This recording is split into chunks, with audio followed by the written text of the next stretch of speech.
ওই দিন থেকে আপনার প্রেমে পাগল হয়ে গেছি, ওই দিন থেকে আমি আপনাকে আমার দিলের ভিতরে বসাইছি গো নবী।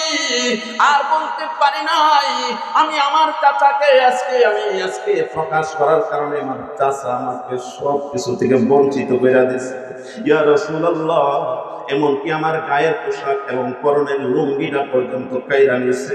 যুবককে আল্লাহর হাবিব সাল্লাল্লাহু আলাইহি ওয়াসাল্লাম টান দিয়া বুকের মধ্যে জড়াইয়া দইরা বলে, ও যুবক রে, চিন্তা করিস না, আজকে থেকে তুই নিরাপদ, আজকে থেকে তুই নিরাপদ, আজকে তুই নিরাপদ জায়গায় উপস্থিত হয়েছিস।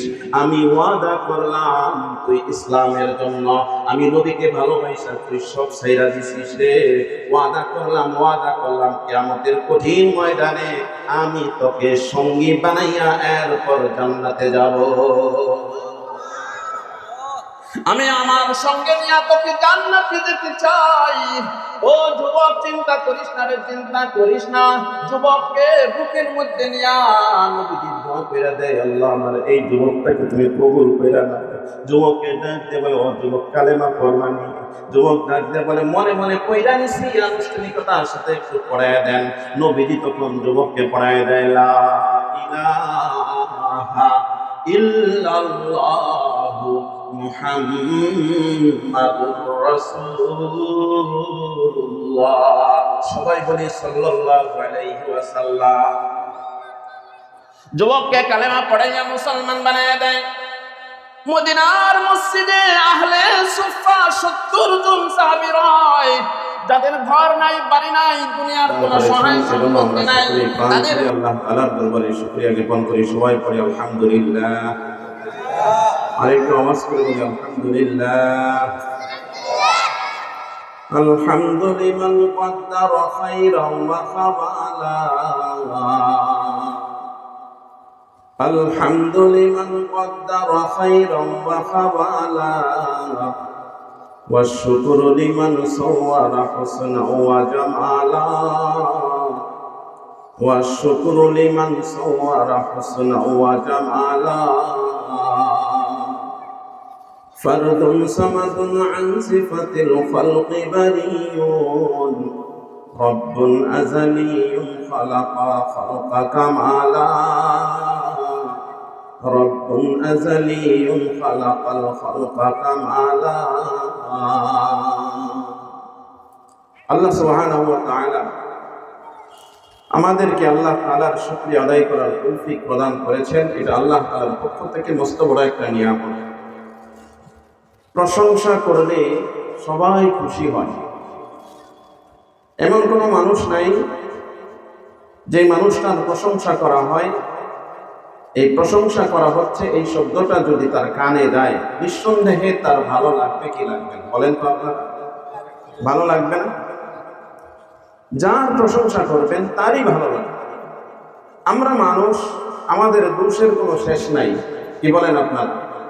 গুনাহের কোনো শেষ নাই, অভাব নাই আমাদের গুনাহ।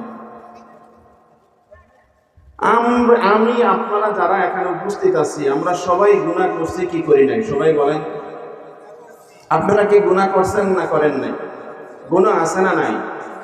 কিন্তু আপনারা আজকে যারা এখানে প্রবেশ করেছেন, আল্লাহ তাদের গুনাহ মাফ করে দিয়েছেন। এত আস্তে কইলেন কে?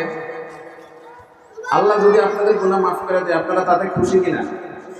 সবাই বলেন খুশি কিনা? তো খুশির প্রকাশ, খুশির জাহের করাটা এমন হওয়া তো উচিত নয়। আপনারা এখানে যারা আছেন সবাই জান্নাতের বাগানে আছেন, বলেন সুবহানাল্লাহ। একটা উদাহরণ দিলে সহজে বুঝে আসবে। আমাদের দেশে ঢাকা মিরপুরে একটা ভবন রয়েছে, যে ভবনটির নাম হলো সংসদ ভবন। শুনছেন কিনা আপনারা? আমি আপনাদেরকে প্রশ্ন করব, আপনারা বুঝে উত্তর দিবেন। এই সংসদ ভবনে কি সবাই প্রবেশ করতে পারে? না কিছু সংখ্যক মানুষ তারাই প্রবেশ করতে পারে যারা সংসদ সদস্য হয়েছে? কি বলেন আপনারা? সংসদ সদস্য হওয়া ছাড়া সংসদ ভবনে প্রবেশ সহজে করা যায় না। ঠিক তেমনি ভাবে এটা হলো জান্নাতের বাগান। যতক্ষণ এই প্যান্ডেল থাকবে, যতক্ষণ এখানে কোরআন ও হাদিসের আলোচনা চলবে, ততক্ষণ পর্যন্ত এটা হলো জান্নাতের বাগান। আওয়াজ দিয়ে বলেন সুবহানাল্লাহ। এখন সংসদ ভবনে যেতে হলে যদি সংসদ সদস্য হওয়া লাগে, তাহলে জান্নাতের বাগানে যেতে হলে জান্নাতি হওয়া লাগবে কি লাগবে না?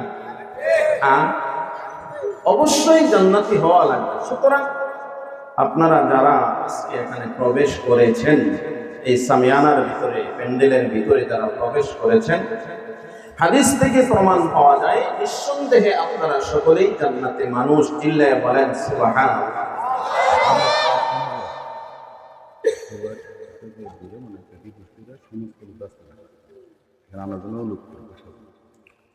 তো এখন আমাদের সমাজের ভিতরে হাজারো মানুষ রয়েছে, কি বলেন আপনারা? মাত্র অল্প কয়েকজন মানুষ জান্নাতের বাগানে প্রবেশ করেছেন। এখন আমাদের ভাইয়েরা যারা এখনো এখানে আসে নাই, ওনাদেরও জান্নাতের বাগানে যাওয়ার দরকার আছে না? এজন্য আমি সবাইকে অনুরোধ করতেছি, যারা এখনো বাহিরে রয়েছেন, যদি আপনারা মনে করেন যে আমরাও জান্নাতে যেতে চাই, আমরাও জান্নাতি মানুষ হতে চাই, যেহেতু এখানে জান্নাতের বাগান সাজানো হয়েছে, আল্লাহ রাসূলের পক্ষ থেকে এটা জান্নাতি বাগান, সুতরাং আপনারা যিনারা এখনো বাহিরে আছেন, আপনারা এই জান্নাতের বাগানে যাদের জান্নাতে যাওয়ার ইচ্ছা রয়েছে, তাদেরকে আমি বিনীতভাবে অনুরোধ করছি, আপনারা সকলেই এই বাগানের ভিতরে প্রবেশ করেন। এখানে যারা প্রবেশ করবে, প্রবেশ করার সাথে সাথে আল্লাহ তাদের গুনাহ মাফ করে দিবে। এই যে আপনারা এই বাগানে বৈশা যারা 3-4 বার সুবহানাল্লাহ বইলা সারছেন অলরেডি, প্রত্যেক সুবহানাল্লাহ বলার বিনিময়ে জান্নাতের ভিতরে আপনাদের জন্য জান্নাতের ভিতরে ফল গাছ হয়ে যাবে। গাছের দরকার আছে না? হ্যাঁ। আরেকটা কথা, যিনারা দুনিয়াতে যত বেশি সুবহানাল্লাহ এবং আলহামদুলিল্লাহ আল্লাহ তাআলার শুকরিয়া জ্ঞাপন করবে, যারা শুকরিয়া আদায় করবে, তাদের জন্য আমার আপনার প্রিয় নবী সাল্লাল্লাহু আলাইহি ওয়াসাল্লাম ইরশাদ করেছেন, মান ক্বালা সুবহানাল্লাহি ওয়াল হামদুলিল্লাহ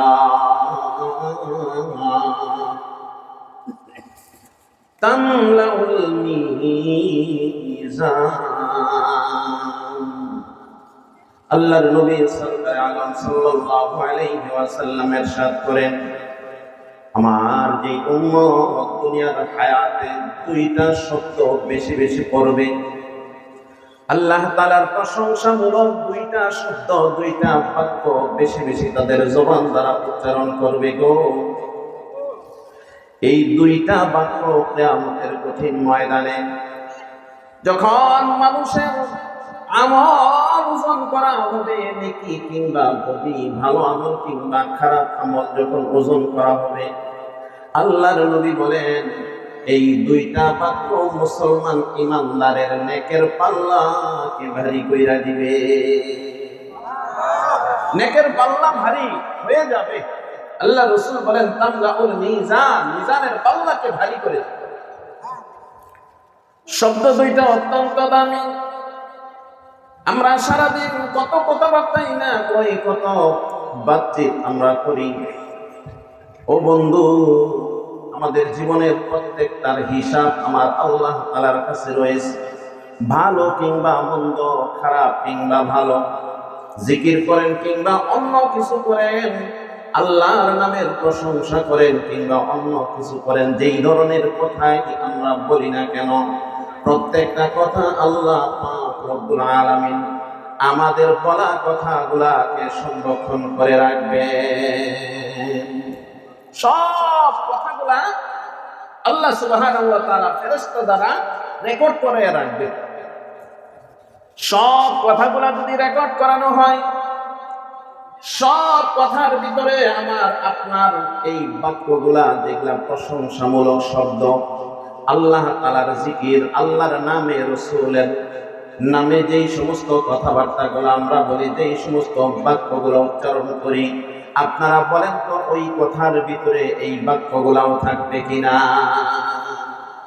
মনোযোগ হওয়া লাগবে বাবা, মনোযোগী হওয়া লাগবে। কথা শুনতে হলে মনোযোগী হওয়া লাগবে, অন্যদিকে খেয়াল চলবে। আল্লাহ পাক রব্বুল আলামিন বলেন, মা ইয়ালফিযু মিন কওলিন ইল্লা লাদাইহি রাকীবুন আতীদ।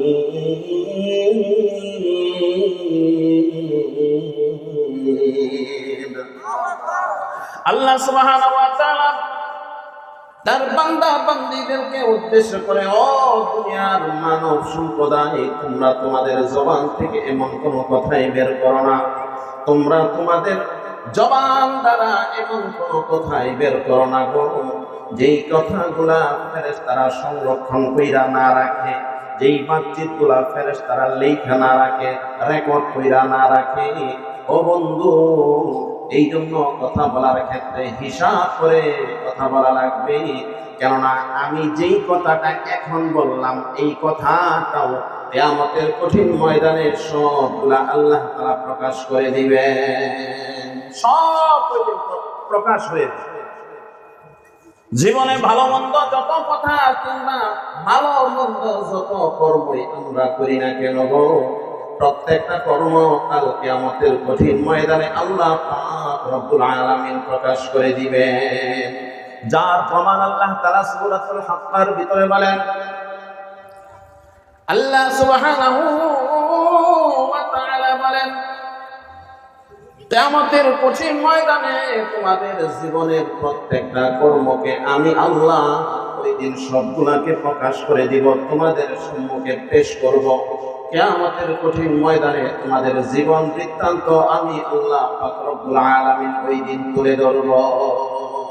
সব আমি আল্লাহ তাআলা ওই দিন প্রকাশ করে দেব।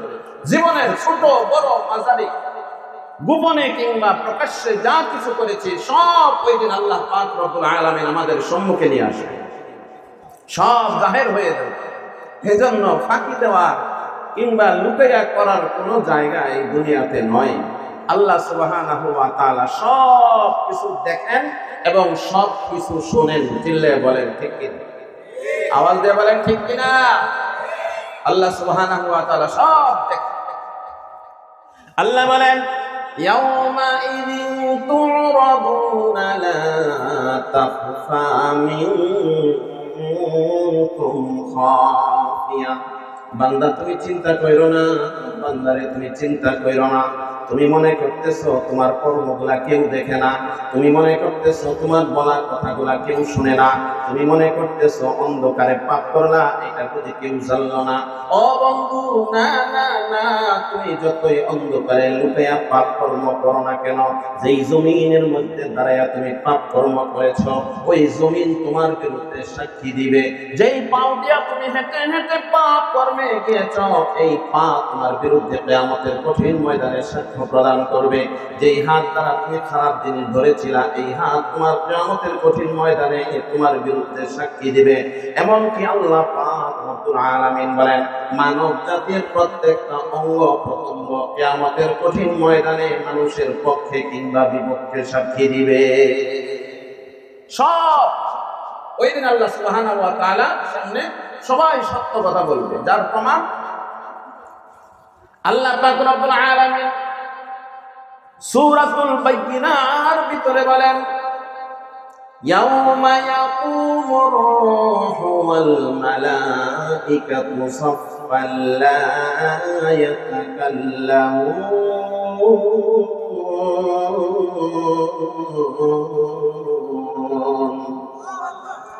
আল্লাহ সুবহানাহু ওয়া তাআলা বলেন, ইয়াউমা বলতে ওই দিন বলতে কিয়ামতের দিনকে আল্লাহ পাক রব্বুল আলামিন বুঝিয়েছেন। কিয়ামতের কঠিন ময়দানে আমি আল্লাহ পাক রব্বুল আলামিন সব রূহকে একত্রিত করব, হাসরের ময়দানে আমার সম্মুখে উপস্থিত করব, সকল জিন্নাতের দলকে একত্রিত করব, সকল ফেরেশতাকে ওই দিন আমি আল্লাহ পাক রব্বুল আলামিন একত্রিত করব।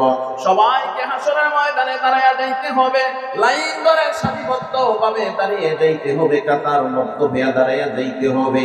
ওই দিন কেউ কোনো কথা বলতে পারবে না, ইল্লা মান আযিনা লাহুর রহমান। আল্লাহ বলেন, আমি দয়াময় প্রভু যাকে আদেশ করব তাকে ব্যতীত আর কেউ কোনো কথা বলতে পারবে না। আল্লাহ বলেন আমি যাকে অনুমতি দিব সেই শুধুমাত্র কথা বলতে পারবে, দ্বিতীয় আর কেউ ওই দিন কোনো কথা বলতে পারবে না। ইল্লা মান আযিনা লাহুর রহমান, আমি দয়াময় প্রভু যাকে অনুমতি দিব সেই ওই দিন কথা বলবে, তাকে ছাড়া আর কেউ কথা বলতে পারবে না। আল্লাহ বলেন এবং কথা যাকে অনুমতি সাপেক্ষে যে কথাগুলো বলবে ওই দিন আমার সম্মুখে সব সত্য সত্য কথাগুলো বলতে হবে, মিথ্যা কথা ওই দিন বলা চলবে না। ওই দিন মিথ্যা কথা বলা চলবে না। আমরা বিপদে আপদে পড়ে অনেক সময় মিথ্যার আশ্রয় নেই, কথা বলেন ঠিক কিনা? আমরা মিথ্যার আশ্রয় নেই কিনা? আপনাদের মনোযোগ কোন দিকে চলে গেছে? আপনাদের মনোযোগ কিন্তু এইদিকে নাই, এদিকে থাকতে হবে। হ্যাঁ, বহুত বড় দামি মজলিস, বহুত বড় দামি মজলিস। সম্মানিত হাজিরিন, মানুষের নজর যেদিকে যায় মানুষের মনটাও সাধারণত ওই দিকেই থাকে, কথা বলেন ঠিক ঠিক? নজর যদি এখান থেকে সরে যায় আপনার মনটাও চলে যাবে। এমনও কথা বক্তার জবান থেকে বের হবে যেই কথার মধ্যে আল্লাহ আপনার জন্য হিদায়াত লুকাইয়া রাখছে, হিদায়াত রাখছে, ওই কথাটা আপনি শুনলেন না, তাহলে হিদায়াত কোথায় থেকে পাবেন? এজন্য প্রত্যেকটা কথা শোনার চেষ্টা করতে হবে। শুনবেন তো ইনশাআল্লাহ? সবাই বলেন ইনশাআল্লাহ। আল্লাহ সবাইকে তৌফিক দান করুন, সবাই বলি আমিন। সম্মানিত হাজিরিন, আল্লাহ বলেন ওয়াকালা সাওয়াবা, ওই দিন সত্য সত্য কথা বলতে হবে। সম্মানিত হাজিরিন, এজন্য আমাদের জীবনটাকে সাজাইতে হবে পরকালের জন্য। দুনিয়া চিরস্থায়ী না, দুনিয়া আমাদের জন্য চিরস্থায়ী না। এখানে আমরা চিরদিন থাকতে পারবো না। দুনিয়ার যা কিছু দেখতেছি এগুলা কিচ্ছু আমার না। আল্লাহ পাক রব্বুল আলামিন কি বলে জানেন? আলহাকুমুত তাকাসুর। আল্লাহ পাক রব্বুল আলামিন বলেন, ও দুনিয়ার মানব সম্প্রদায়, তোমার কি হইল, তোমাদের কি হইছে, মানব জাতির কি হইছে? তারা বলে আমার বাড়ি, আমার বাড়ি, আমার ঘর, আমার মাল, আমার দোকান, আমার ব্যবসা, আমার করে। আল্লাহ বলেন অথচ আমার বলতে কিচ্ছু নাই, সবগুলা হলো আল্লাহ তাকে। কথা বলেন ঠিক কিনা? সব আল্লাহ। আল্লাহ বলেন তোমার বলতে কিচ্ছু নাই, তুমি এক সময় দুনিয়ায় ছিল না, এখন তুমি নাড়াচাড়া করতেছো, এখন তোমার কাছে সম্পদ আসছে, এখন তুমি কিছু টাকার মালিক হইছ, এখন তুমি কিছু জমি জমার মালিক হইছ। তুমি যদি আজকে দুনিয়া থেকে বিদায় নিয়ে চলে যাও, এই সম্পত্তির মালিক তোমার ওয়ারিশ হয়ে যাবে। কি বলেন আপনারা? আজকে যা কিছু আমি আমার করতেছি, আজকে যদি আমার দুই চক্ষু বন্ধ হয়ে যায়, রুহুটা ভিতর থেকে বের হয়ে যায়, তাহলে আমার থাকবে না অন্যের হয়ে যাবে? সব কিছু অন্যের হয়ে যাবে। সম্মানিত হাজিরিন, বেশি লম্বা কথা বলা যাবে না। সূরা ফুসসিলাত থেকে একখানা আয়াত আমি আপনাদের সম্মুখে তিলাওয়াত করেছি, যেই সূরার ভিতরে আল্লাহ পাক রব্বুল আলামিন ঈমানদারদের বিষয়ে গুরুত্বপূর্ণ কিছু আলোচনা করেছেন। বিশ্বনবীর অসংখ্য গণিত হাদিসে কারিমার মধ্য থেকে একখানা হাদিসও পড়েছি, যে হাদিসখানা বুখারী এবং মুসলিমে বর্ণিত হয়েছে। আল্লাহ পাক রব্বুল আলামিন এই আয়াতের ভিতরে মুমিনদেরকে উপদেশ দিলেন। মুমিনদেরকে আল্লাহ পাক রব্বুল আলামিন উপদেশ দিয়েছেন। কোন ধরনের উপদেশ দিয়েছেন? যে মুমিন, তোমরা তোমাদের ঈমানটাকে ধরে রাখো। দুনিয়াতে ঈমান ধরে রাখা খুবই কঠিন, ঈমানটাকে ধরে রাখা খুবই কঠিন। ঈমান ধরে রাখা যায় না। আল্লাহ পাক রব্বুল আলামিন বলেন, ইন্নাল্লাযীনা ক্বালু রাব্বুনাল্লাহু সুম্মা ইসতাকামু তাতানাজ্জালু আলাইহিমুল মালায়েকা।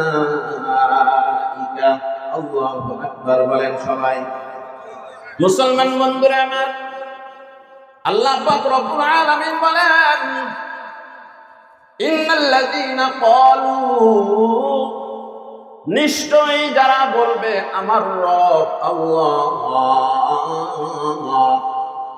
আল্লাহ বলেন এই কথাটা যারা বলবে যে আমার রব আল্লাহ, আমি আপনাদের মাঝে প্রশ্ন করি, আপনারা উত্তর দেন, বলেন তো আমাদের রব কে? আরো আওয়াজ দিয়ে বলেন আমাদের রব কে? আরে মুত্তাকি ভরে দিল থেকে বলেন আল্লাহ अल्लाह अल्लाह क्या मुबारक नाम है, अल्लाह अल्लाह आशिकों का काम है। আল্লাহ আল্লাহ বলা এটা হলো মুমিনদের কাম। আল্লাহর নামটা দিল থেকে নেয় তারা, আল্লাহর আশিক হয় যারা। আল্লাহ বলেন তোমাদের মধ্য থেকে যারা বলবা আমার রব আল্লাহ, অতঃপর এই আমি আল্লাহর উপরে যারা ইস্তেকামাত করবে, আমি আল্লাহ তাআলার উপরে যারা অটল থাকবে গো, ইমানের উপরে যারা অটল থাকার জন্য চেষ্টা করবে। ইমানের উপরে অটল থাকা কিন্তু এতটা সহজ নয়, ইমানের উপরে টিকা থাকা কিন্তু এতটা সহজ নয়। ইমানদার বলে যখন আপনি নিজেকে দাবি করবেন, অবশ্যই অবশ্যই আপনার উপরে মুসিবত নাজিল হয়ে যাবে। ইমানদারদের উপরে ইমানের দাবি যারা করে, আল্লাহ পাক রব্বুল আলামিন এই দাবিতে সে কতটুকু সত্য এটা পরীক্ষা করার জন্য মুসিবত দিবেন কে? সবাই বলেন মুসিবত দিবেন কে? আল্লাহ। ইমানদারদের জন্য পরীক্ষা আছে না নাই? আল্লাহ পাক রব্বুল আলামিন হযরতে আদম আলাইহিস সালাতু ওয়াস সালামকে পরীক্ষা করেছেন, হযরতে নূহ আলাইহিস সালাতু ওয়াস সালামকে পরীক্ষা করেছেন, হযরতে ইব্রাহিম আলাইহিস সালাতু ওয়াস সালামকে পরীক্ষা করেছেন। করছেন কি করেন নাই? যত নবী রাসূল দুনিয়াতে আসছে সবাইকে আল্লাহ পাক রব্বুল আলামিন পরীক্ষা করেছেন। হযরতে আইয়ুব আলাইহিস সালাতু ওয়াস সালামকেও আমার আল্লাহ পরীক্ষা করেছেন। আইয়ুব আলাইহিস সালাতু ওয়াস সালাম রোগাক্রান্ত হইয়া বছরকে বছর প্রায় ১.৫ যুগ পর্যন্ত তিনি বিছনার মধ্যে পড়ে রয়েছেন। আল্লাহ পাক রব্বুল আলামিন তিনাকে পরীক্ষা করেছেন। নবী রাসূলদের পরীক্ষা অনেক গুণে বেশি, কিন্তু আমরা যারা নিজেদেরকেও ইমানদার বলে দাবি করবো, বাজান আমাদেরকেও আল্লাহ পরীক্ষা করবেন না, এমনটা ধারণা করা একেবারেই বোকামি। এমনটা ধারণা করা যাবে না। যেই ব্যক্তি নিজেকে ইমানের দাবিতে দাবিদার হবে গো, আমার আল্লাহ পাক রব্বুল আলামিন অবশ্যই তাকে পরীক্ষা করে দেখবে। আমরা কোনো কিছু করার আগে পরীক্ষা যাচাই বাছাই করি কিনা বলেন তো আপনারা? কোনো কিছু করার আগে আমরা পরীক্ষা করি, কোনো কিছু কেনার আগেও আমরা যাচাই করি বস্তুটা কি ভালো না মন্দ, এটা দ্বারা কি আমি উপকৃত হতে পারবো কিনা, না ক্ষতিগ্রস্ত হয়ে যাব। কেনার আগে আমরা খুব ভালো করে পরীক্ষা নিরীক্ষা কইরা দেখি। ও বন্ধু, দুনিয়ার আসবাব কিনতে যাইয়া যদি আমি আপনি পরীক্ষা করি, যদি পরীক্ষা করা লাগে, আপনারা বলেন তো তামাম দুনিয়া এক পাল্লায় যদি রাখা হয়, একজন সাধারণ মুমিনের ঈমান যদি এক পাল্লায় রাখা হয়, কখনো সমান হবে নাকি? ঈমান অত্যন্ত দামি জিনিস। আল্লাহ পাক রব্বুল আলামিন জানিয়ে দিয়েছেন, তুমি যদি মৃত্যুর সময় সামান্য পরিমাণ ঈমান নিয়ে যদি আমার কাছে আসতে পারো, ওই সামান্য ঈমানের বদৌলতেও আমি আল্লাহ তোমাকে জান্নাতে মেহমান বানিয়ে দিব। আওয়াজ দিয়ে বলেন সুবহানাল্লাহ। এজন্য আল্লাহ পাক রব্বুল আলামিন একটু পরীক্ষা করে দেখবেন। এই পরীক্ষায় যদি আমি আপনি উত্তীর্ণ হতে পারি, এই পরীক্ষার মধ্যে যদি আমরা সাকসেস হতে পারি, আল্লাহ পাক রব্বুল আলামিনের ওয়াদা হলো, আমি যে তোমার প্রতি জান্নাতের ওয়াদা করেছি, এই জান্নাত আমি আল্লাহ তুমি মুমিনকে দিয়া দিব। সুবহানাল্লাহ। মুসলমান বন্ধুরা আমার, আল্লাহর নবীর একজন সাহাবী, যার নাম হলো আব্দুল্লাহ যুলবাজাদাইন।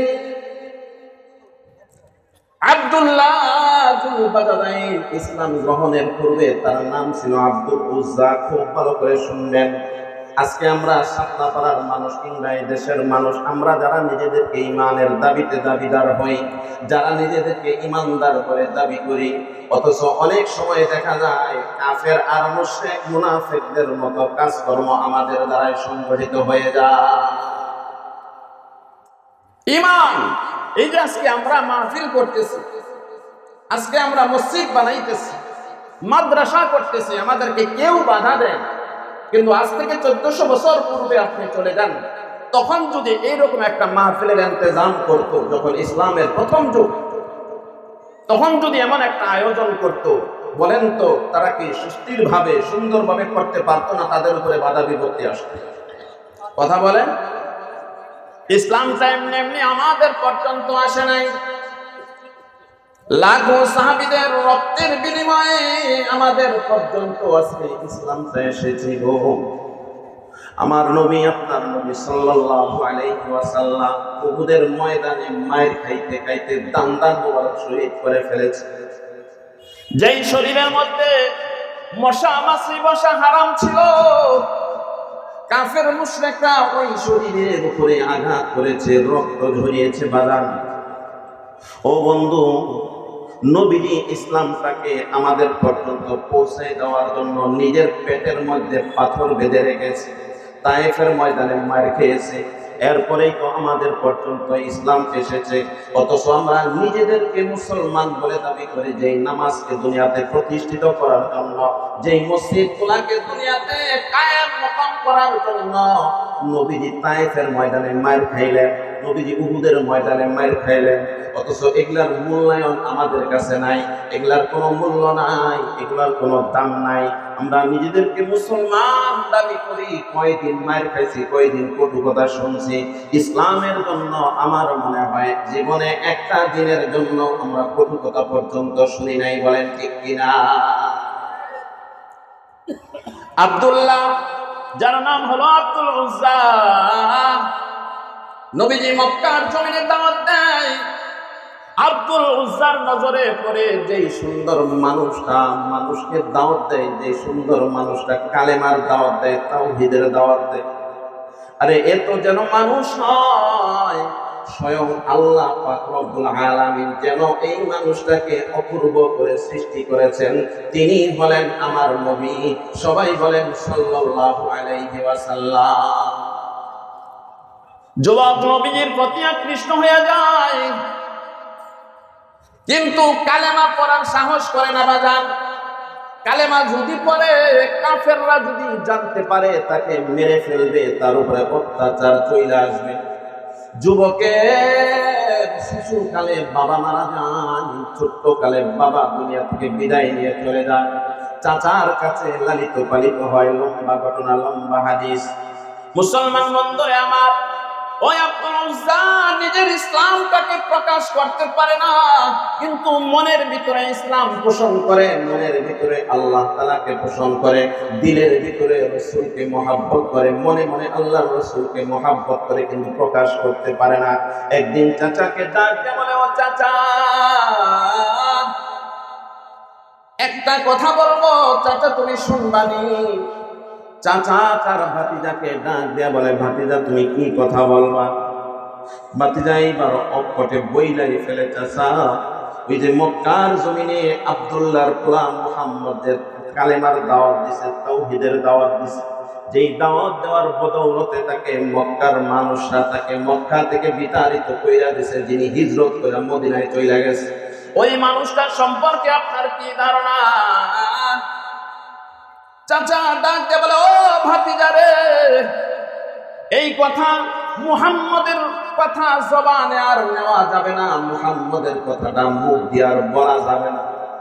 এইবার ভাতিজা চোখের পানি ছাইরা দিয়া কয়, চাচা গো, আরে মুখ দিয়া না কইলে কি হবে, মুখ দিয়া উচ্চারণ না করলে কি হবে? ওই মুহাম্মদের কথা আমার দিলের ভিতরে ঢুইকা গেছে। আল্লাহু আকবার বলেন সবাই, জিকির করেন লা ইলাহা ইল্লাল্লাহ।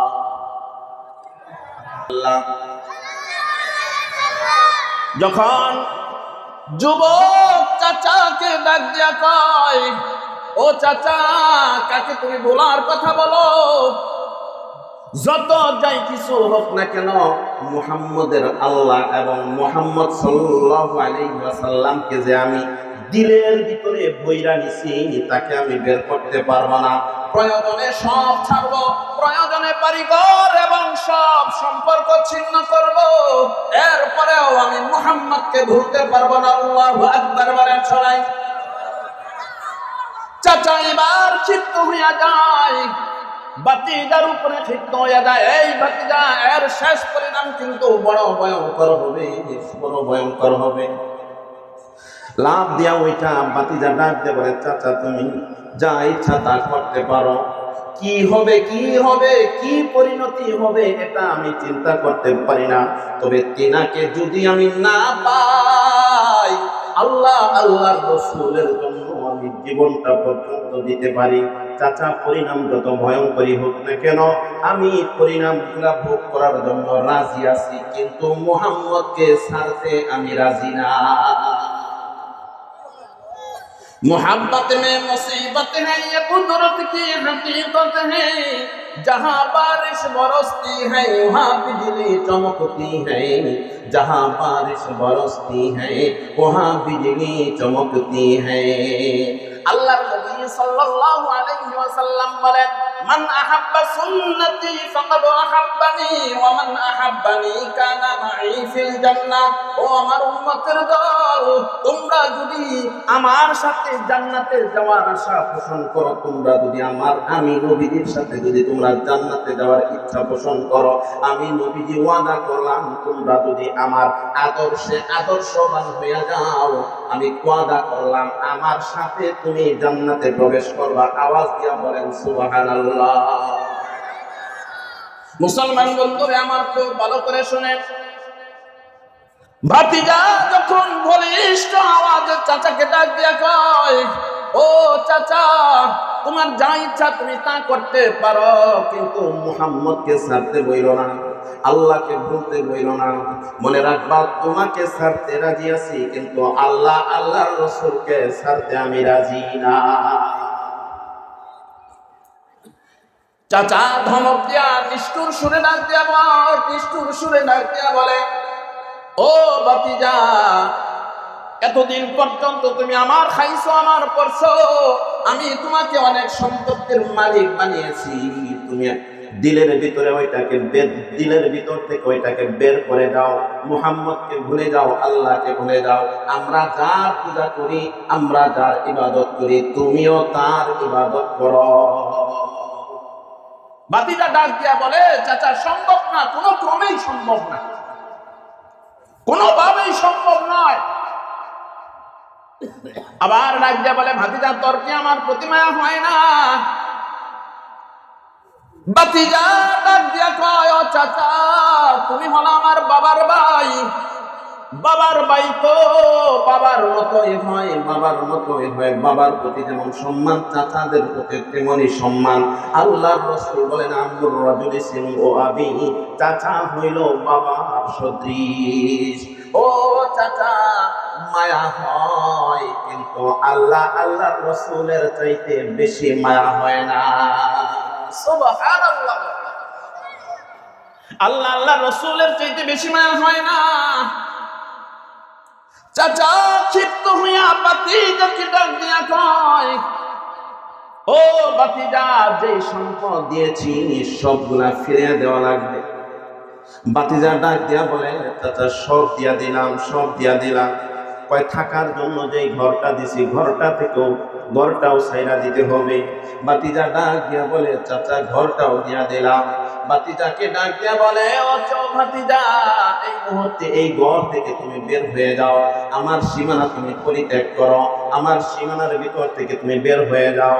এইবার চাচা যখন এই কথা বলে, নিষ্ঠুর চাচা যখন এই কথা বলে, ভাতিজা ডাক দিয়া বলে, চাচা গো, একটা কথা আগেই বলেছি, ঈমান দিব না, সব দিতে রাজি আছি, কিন্তু আল্লাহর কসম ঈমান দিতে রাজি না, ঈমান দিতে রাজি না। ভাতিজা যখন ঘর থেকে বের হয়ে যায়, নিষ্ঠুর চাচা ভাতিজাকে ডাক দিয়ে বলে, ও ভাতিজা রে, সব দেওয়া তো এখনো শেষ হয় নাই, আর কি বাকি আছে, আর কি বাকি আছে। নিষ্ঠুর চাচা ডাক দিয়া বলে, তোর পরিধানের মধ্যে যেই জামা রয়েছে, তুই যেই জামাটা পরিধান করেছিস, চিন্তা করে দেখ, ভালো করে মনে করে দেখ, জামা কিন্তু তোর টাকার কিনা না, জামাটা কিন্তু আমি কিনা দিছি, সুতরাং জামাটাও আমি তোকে দিতে রাজি না। এই জামা আমার টাকা কিনা, আমার টাকায় কিনা, জামাটা এই মুহূর্তে খুলিয়া দে। ভাতিজা কাল মুহূর্ত, ভাতিজা দেরি না কইরা শরীর থেকে জামাটা টান দিয়া খুইলা চাচার দিকে দিয়ে দেয়। চাচাকে ডাক দে, বলে ও চাচা, আগেই বলেছি ইমান দিব না, ইমান দিব না, জামা দিব কিন্তু ইমান দিব না। আল্লাহু আকবার বলেন সবাই। ইমান দিতে পারবো না, জামা দিয়া দিলাম, ঘর সাইরা দিলাম, জমি জমা যা ছিল সব দিয়া দিলাম। ও চাচা, পশু পশু পশু গরু বাছুর যা ছিল সব দিয়া দিলাম। মনে রাখবা চাচা, তুমি যত বাহানাই করো না কেন, যত শাস্তি দাও না কেন, ইমান দিব না মুহাম্মদকে যে দিলের ভিতরে বসে, আল্লাহর কসম আমি নবীকে দিতে পারবো না। এইবার মাতৃকা যখন খালি পায়ে খালি গায়ে ঘর থেকে যখন বের হয়ে যায়, পরনে মাত্র একটা মাত্র লুঙ্গি রয়েছে।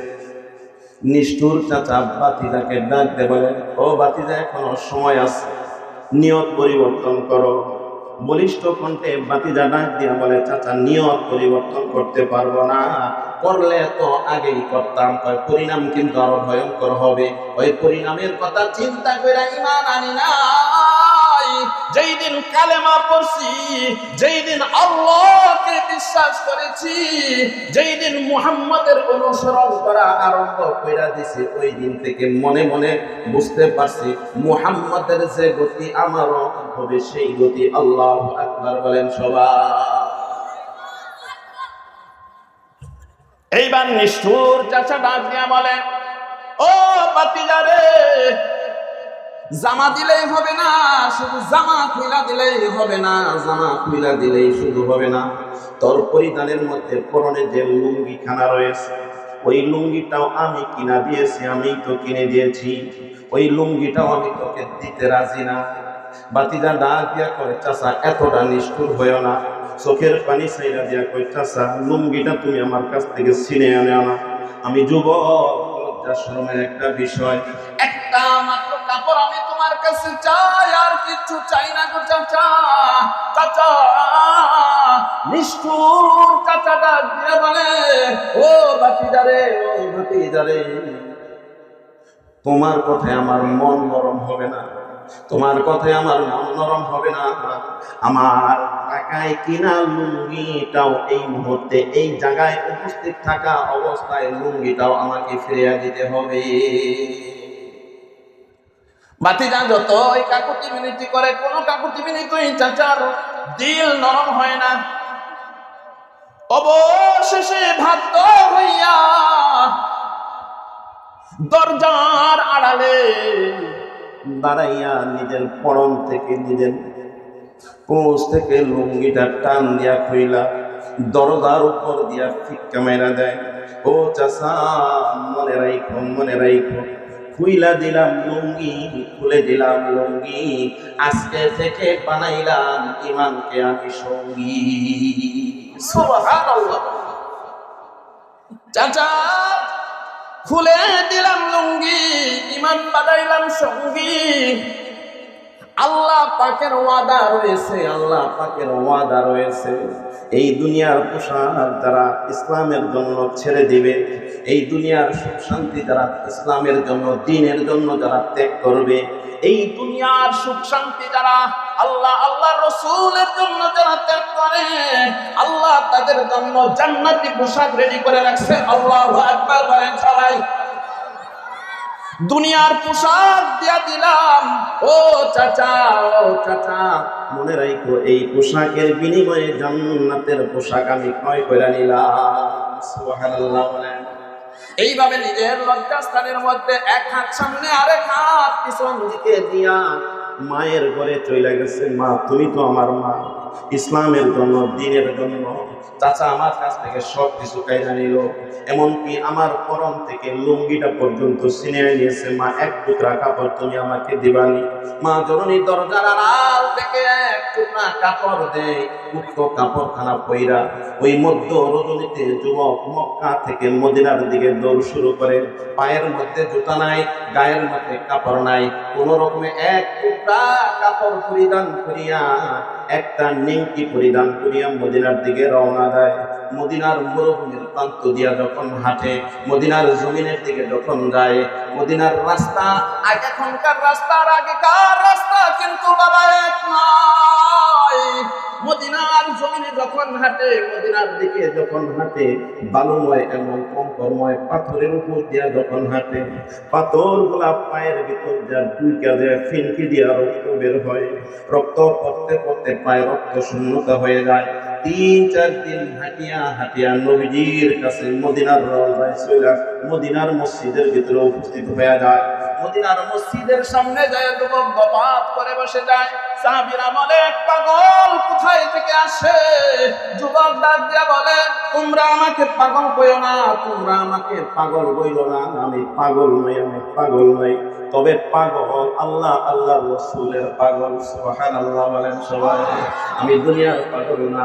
ও সাহাবীরা রে, আমি ইসলামের জন্য ঘর ছাইরা দিছি, বাড়ি ছাইরা দিছি, জমি জমা সব ত্যাগ করে ফেলাইছি, এমনকি আমার পোশাক গুলাও কাইরা নিছে, এমনকি আমার পরন থেকে লুঙ্গিটা পর্যন্ত আমার চাচাই ছিনিয়ে নিছে।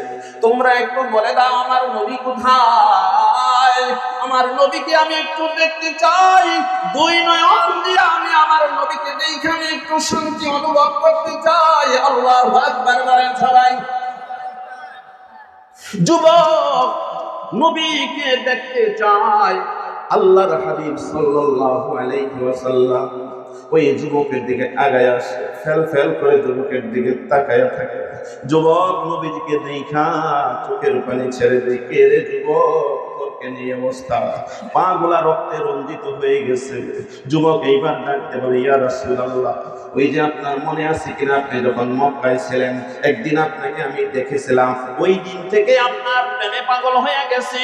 ওই দিন থেকে আমি আপনাকে আমার দিলের ভিতরে বসাইছি গো নবী, আর বলতে পারি নাই। আমি আমার চাচাকে আজকে প্রকাশ করার কারণে আমার চাচা আমাকে সব কিছু থেকে বঞ্চিত করে দিয়েছে। ইয়া রাসূলুল্লাহ, পরনের লুঙ্গিটা পর্যন্ত কাইরা নিছে। যুবককে আল্লাহর হাবিব সাল্লাল্লাহু আলাইহি ওয়াসাল্লাম টান দিয়া বুকের মধ্যে জড়াইয়া দইরা বলে, ও যুবক রে, চিন্তা করিস না, আজকে থেকে তুই নিরাপদ, আজকে থেকে তুই নিরাপদ, আজকে তুই নিরাপদ জায়গায় উপস্থিত হয়েছিস। আমি ওয়াদা করলাম তুই ইসলামের জন্য, আমি নবীকে ভালোবাসা তুই সব ছাইরা দিছিস রে। ওয়াদা করলাম কিয়ামতের কঠিন ময়দানে আমি তোকে সঙ্গী বানাইয়া এরপর জান্নাতে যাব। আমি আমার সঙ্গে নিয়ে তোকে জান্নাতে যেতে চাই। ও যুবক, চিন্তা করিস না রে, চিন্তা করিস না। যুবককে বুকের মধ্যে নিয়া নবীজি দোয়া কইরা দেয়, আল্লাহ আমার এই যুবকটাকে তুমি কবুল কইরা নাও। যুবককে ডাকতে বলে, ও যুবক কালেমা পড়বানি? যুবক ডাকতে বলে, মনে মনে কইরা নিছি, আনুষ্ঠানিকতার সাথে একটু পড়ায় দেন। নবীজি তখন যুবককে পড়ায় দেয়, লা ইলাহা ইল্লাল্লাহু মুহাম্মাদুর রাসূলুল্লাহ। সবাই বলি সাল্লাল্লাহু আলাইহি ওয়াসাল্লাম। যুবককে কালেমা পড়াইয়া মুসলমান বানায় দেয়। মদিনার মসজিদে আহলে সুফা 70 জন সাহাবী রয়, যাদের ঘর নাই, বাড়ি নাই, দুনিয়ার কোনো সহায় সম্পত্তি নাই, তাদেরকে আহলে সুফার অন্তর্ভুক্ত করা হয়। 70 জন সাহাবীর অন্তর্ভুক্ত কইরা দিলেন ওই সাহাবীকে। নবীজি জিজ্ঞাসা করলেন, যুবক তোর নাম কি? হয় আমার নাম হলো আব্দুল উজ্জা, আমার মাতা পিতা রেখেছে।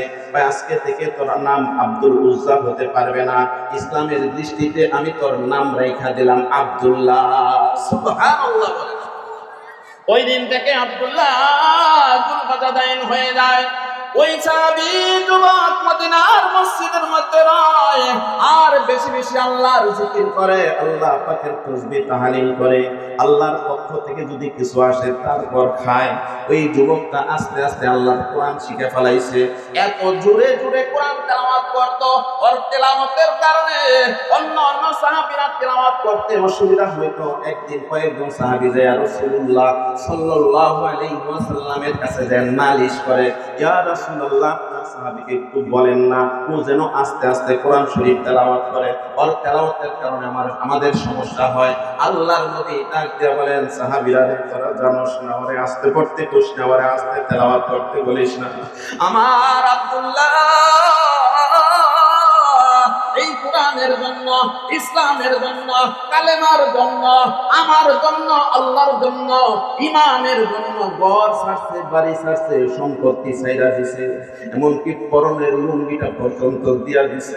ওরে তিলাওয়াত করতে দে, ওরে চিল্লাইয়া চিল্লাইয়া তেলাওয়াত করতে দে, চিল্লাইয়া চিল্লাইয়া তেলাওয়াত করবে আর জান্নাতকে কাছাকাছি টেনে নিবে। সুবহানাল্লাহ। এই সাহাবী কিছুদিন ওইখানে থাকার পর তাবুকের যুদ্ধ সংগঠিত হবে। আল্লাহর নবী সাল্লাল্লাহু আলাইহি ওয়াসাল্লাম সাহাবীদেরকে একত্র করে বললেন, তাবুকের যুদ্ধ অনুষ্ঠিত হবে, কাফেরদের বিরুদ্ধে যুদ্ধ করতে হবে, অনেক লম্বা সফর, অনেক লম্বা যুদ্ধ হতে পারে। তোমরা যে যা পারো আল্লাহর জন্য, দ্বীনের জন্য তোমরা সবাই দান করো, সবাই দান করো, সবাই তোমাদের সাধ্য অনুযায়ী সবাই কিছু কিছু নিয়ে আসো। দৌড়াইয়া আবু বকর চইলা যায় বাড়িতে, হযরত ওমর চইলা যায় তার বাড়িতে, হযরত উসমান এবং সকল সাহাবী চতুর্দিকে ছিটিয়ে পড়ে, যার যার বাড়িতে চইলা যায়। বাজান হযরত ওমর দেয়া তার সম্পদকে দুই ভাগে ভাগ কইরা এক ভাগ রাসূলের কাছে নিয়ে আসে। আল্লাহু আকবার বলেন সবাই। হযরত সিদ্দিক আকবর আবু বকর সিদ্দিক রাদিয়াল্লাহু তাআলা দৌড়াইয়া যায় বাড়িতে, বিবি সাহেবকে ডাকতে বলে, ও বিবি সাহেব ঘরের মধ্যে কি আছে তাড়াতাড়ি উঠাইয়া দাও। নিজের রুমালটা মাইজালের মধ্যে বিছায়া দেয়। বিবি সাহেব যা যা ছিল সবগুলা ওই মাইজালের ভিতরে, কাপড়ের ভিতরে, পুতলার ভিতরে উঠাইয়া দেয়। আবু বকর আবার বিবি সাহেবকে ডাকতে বলে, ভালো করে খুঁজে দেখো আরো কিছু আছে নাকি। নবীজি চাইছে আর আবু বকর ঘরের মধ্যে দুনিয়া রাইখা যাইবে, এটা কখনো হইতে পারে না। নবীজি চাইছে আর আবু বকর তার ঘরের মধ্যে দুনিয়ার সম্পদ রাইখা কিছু নিয়ে যাবে, এটা হতে পারে না। হযরত উসমান রাদিয়াল্লাহু তাআলা নিজের সকল সম্পদ, অনেক বড় ব্যবসায়ী ছিলেন, সব সম্পত্তির 4 ভাগের 1 ভাগ রাসূলুল্লাহ সাল্লাল্লাহু আলাইহি ওয়াসাল্লামের সামনে জমা করে দিলেন। সুবহানাল্লাহ। আবু বকর যা কিছু ছিল পুতলার মধ্যে বান্দা নিয়ে যখন ঘর থেকে বের হয়, বিবি সাহেবকে ডাক দিয়া কয়, বিবি সাহেব ভুলে কি আবার কোনো কিছু ঘরের মধ্যে রইল নাকি? ভাই আমার জানা মতে ঘরের মধ্যে কিছু নাই। আবু বকর আজকে আমরা বড় বড় প্রাসাদ অট্টালিকা নির্মাণ করে আমরা আরামে দিন যাপন করি। এত বড় সাহাবী আল্লাহর নবী সাল্লাল্লাহু আলাইহি ওয়াসাল্লাম বলেন, আমি জান্নাত দেখেছি, ঘুরা ঘুরা আমি জান্নাত দেখলাম। জান্নাতের ভিতরে একটা অট্টালিকা দেখলাম, অনেক সুন্দর, কি সুন্দর একটা বাড়ি। আমি জিব্রাইলকে জিজ্ঞাসা করলাম, ও জিব্রাইল এই বাড়িটা কার? জিব্রাইল বলে দিল, ইয়া রাসূলুল্লাহ এই বাড়িটা হলো আপনার। আমার বাড়ির সামনে আরেকটা সুন্দর চাকচিক্যময় একটা বাড়ি দেখলাম। আমি জিব্রাইলকে জিজ্ঞাসা করলাম, ও জিব্রাইল এই বাড়িটা কার? জিব্রাইল বলে দিল, নবী গো আপনার জান্নাতের বাড়ির সম্মুখে যে সুন্দর বাড়িটা আপনি দেখতে পাচ্ছেন, দুনিয়ার আর কেউ নাই। এই বাড়িটা হলো আপনার সাহাবী হযরতে আবু বকরের বাড়ি। আপনার সাহাবী, এটা হলো আপনার সাহাবী আবু বকরের বাড়ি। ও বন্ধু, আজকে তো আমরা ইসলামের জন্য কি অবদান রাখলাম, কি করলাম বাজান? নিজেকে বড় আশিক রাসূল বইলা দাবি করি, নিজেকে বড় ইমানদার বইলা দাবি করি, নিজেকে আলেম বইলা দাবি করি, কিন্তু ইসলামের জন্য, দ্বীনের জন্য আমাদের কোনো অবদান নাই। ও বন্ধু, দুনিয়া ত্যাগ করতে হবে, দুনিয়ার মায়া দিল থেকে বের করতে হবে, আল্লাহ রাসূলের মায়া ভিতরে ঢুকাইতে হবে। কথা বলেন ঠিক কিনা? আবু বকর ঘর থেকে বের হয়ে যায়। বাজান খুব ভালো করে শুনেন, বিবি সাহেবকে যখন ডাক দিয়া কয়, বিবি ভালো কইরা দেখো আরো কোনো কিছু আছে নাকি। বিবি সাহেব তন্ন তন্ন কইরা খুঁজে আবু বকর যেই ঘরটার মধ্যে বানান থাকতেন, ওই ঘরটা হলো খেজুরের পাতার বেড়া, খেজুরের পাতার ছাউনি, এবং কোন রকম ঝুপড়ির মতো উঠে ওই বাড়িতে অবস্থান করতেন। এত দামি সাহাবী আবু বকর ঘরের ভিতরে আবার প্রবেশ কইরা ঘরের বেড়ার মধ্যে ধইরা এমন জোরে একটা ঝাঁকুনি মারছে, আল্লাহু আকবার বলেন সবাই। আবু বকর এত জোরে ঘরের মধ্যে বেড়া ধইরা এমন একটা ঝাঁকুনি দেয়, চাল থেকে ঝপাত করে একখানা সুই মেজের মধ্যে পড়ে যায়, মাইজালের মধ্যে একটা সুই পড়া যায়। বিবি সাহেবকে ডাক দিয়া বলে, ও বিবি সাহেব, তুমি না কইলা আর কিছু নাই ঘরের মধ্যে, এই যে একটা সুই তো আমি দেখতে পাচ্ছি, দেরি কইরো না, দেরি করো না, সুইটাও আমার পোটলার মধ্যে উঠাইয়া দাও। হয়তোবা ইসলামের জন্য, দ্বীনের জন্য এই সুইটাও একটা উপকারে আসতে পারে। কথা বলেন ঠিক কিনা?